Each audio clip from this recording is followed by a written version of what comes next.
Seguimos al aire en el magazine de la 89.6, ya nos acompañan las 10:28.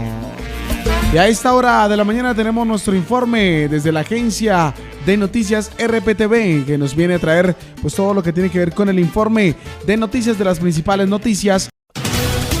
Panorama Nacional, Noticias RPTV.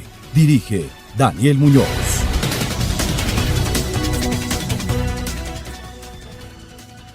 Los saluda Yair Díaz, es un gusto acompañarlos en este panorama nacional de la Agencia de Noticias RPTV.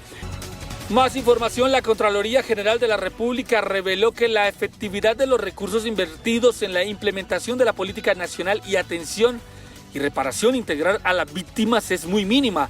Edgar Ramírez nos amplía. El conflicto armado en Colombia ha dejado más de 265.000 víctimas, como José David Negret, líder social de Montería. Nosotros fuimos desplazados en algún momento por las guerrillas, por las diferentes disidencias que están ancladas en el Urabá antioqueño. Víctimas que para ser reparados en los próximos 10 años invirtieron más de 142 billones de pesos.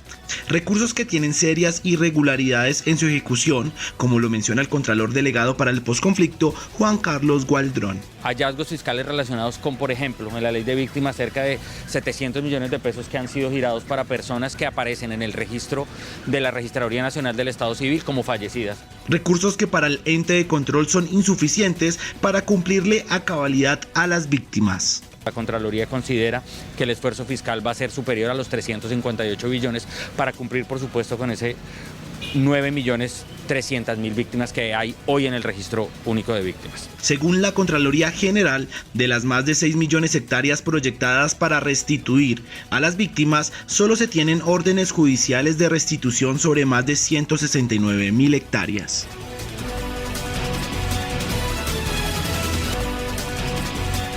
Muy bien, este era el panorama nacional de noticias RPTV. A ustedes que tengan un feliz día. Hasta pronto.